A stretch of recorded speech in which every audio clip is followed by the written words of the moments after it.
Lucy Gray Baird.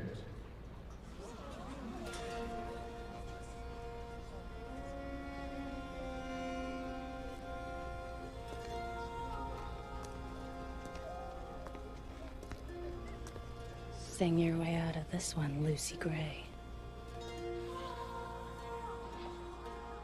What is that dress?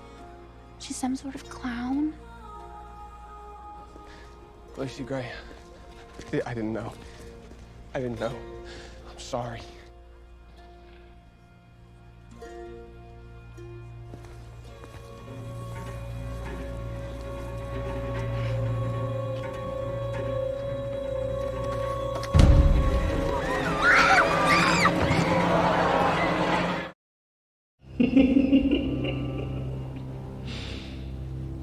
How tantalizing to see all your shining young faces on this auspicious day. I am Dr. Volumnia Gall, your humble head game maker in charge of the War Department and all its affiliated concerns. I've broken free of my laboratory today to examine you, the leaders of the next generation. I won't be around forever after all. And now to that end, I am honored to introduce to you the creator of the Hunger Games themselves, Dean Casca Highbottom.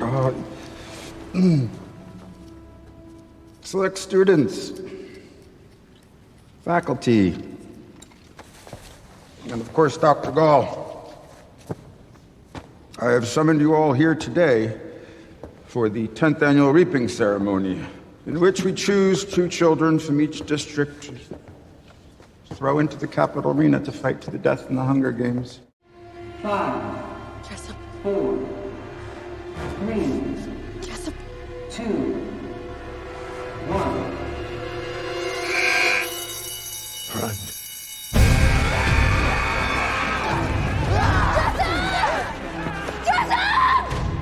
What are you doing? Run.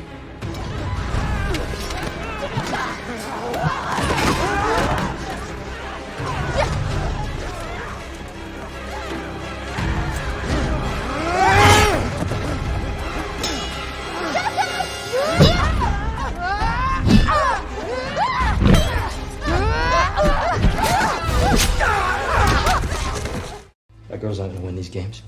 You saw her, she's underfed, unstable. The dean said it's not just about winning. Everything is about winning.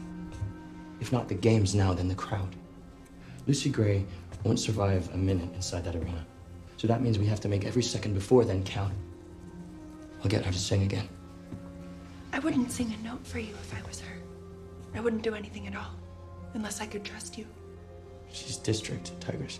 She knows we hate her and she wants us dead. How am I supposed to get her to trust me? Imagine it was your name that they pulled and you had been ripped from your home. I just want to know that somebody still cared about me out here. Don't discount her just because she's district, Corio. You might have more in common with her than you think.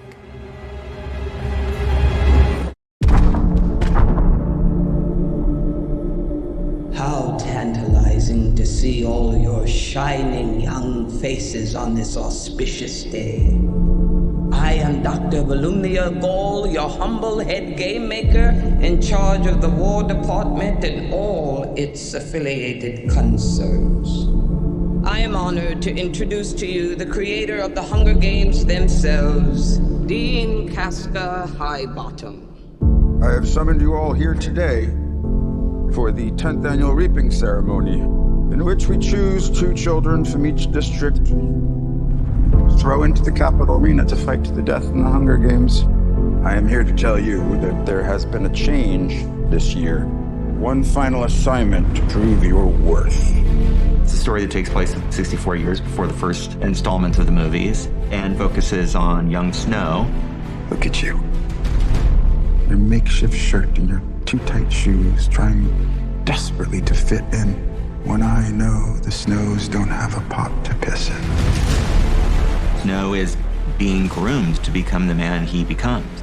As a mentor, your role is to turn these children into spectacles, not survivors. Persuade them to perform for the camera. Lucy Gray, the one who Snow becomes the mentor for and also falls in love with, there's a very naturalistic quality to her, but she's a charmer. She's a musician. She's a performer. She's kind of the anti-Katniss. She's part of the Covey, this kind of roving band of musicians. Snow's never met anybody like her. That romance between them makes Snow question everything he was raised to believe. I think there's a natural goodness born into us all. No, really. You can either cross that line into evil or not. And it's our life's work to stay on the right side of that line. Part of the love story starts to fall apart, and that is part of the creation of who he becomes. It's the things we love most that destroy us. Most everybody that I work with is coming back. Trish Somerville is doing the costumes for this movie. Joe Willems, who shot Catching Fire of the Mockingjays. The one new person that I'm really excited about is Uli Hanisch, who's the production designer. We talked about the sort of look and the feel of the movie. The visuals of this movie will be very different than Mockingjay, but there's real consistency in terms of the Capitol architecture. We get to sort of reinvent the world of Panem, to sort of deconstruct what the games are that we're sort of used to and go back in time. It wasn't until I read it that I saw how much music was actually in here. And we met with Dave Cobb. He's a fantastic songwriter and producer. It's going to be fun to take all this history of British Isles music and Southern music and mash it all together in this dystopian way in this future. James Newton Howard. It's my fourth Hunger Games film with him. The musical opportunity is great. Relationships are very powerful in the movie. The good and the bad are very clearly laid out. For James and I, it was really fun to explore a new sound for the Hunger Games. Sometimes it's foot stomping and rousing, and sometimes it's haunting, mysterious, and a lot of that is based on the kind of period of the movie itself. But there's going to be some familiar elements as well. Hanging Tree is back in a completely different iteration and treatment. Here, we get to see Lucy Gray coming up with it for the first time.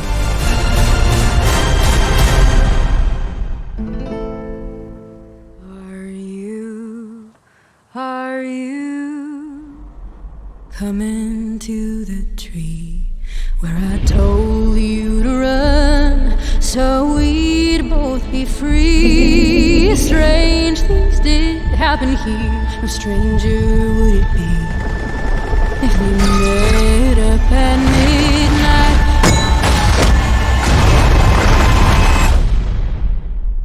in the hanging tree.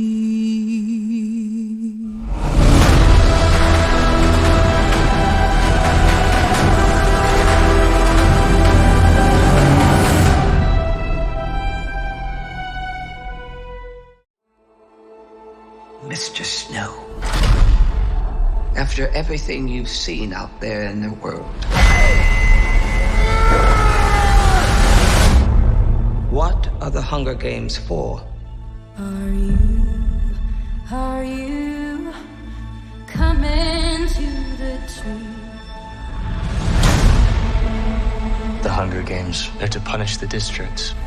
Those tributes don't have a choice. Your role is to turn these children into spectacles, not survivors. We're live! Smile. It's why we have teeth. Imagine it was your name that they pulled. Strange things did happen here. I just want to know that somebody still cared about me, that I was still of value. Welcome to the Capitol. You look like you shouldn't be here. I shouldn't, but I'm your mentor. A rebel. I am gonna get you out of here. If you want to protect people, then it's essential to accept what human beings are and what it takes to control them. Let's see you use that famous Snow charm. You seem like a good man, Coriolanus Snow. I have seen what war does to people. Fueled with the terror of becoming prey. See how quickly we become predator? I want my enemies to see a rainbow of destruction engulfing the world. You're monsters! All of you! Good luck with that poor little songbird. Where is she?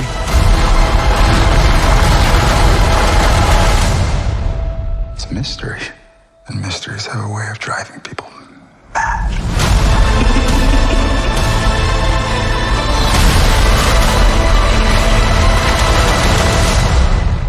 Mr. Snow, let me ask you one final time.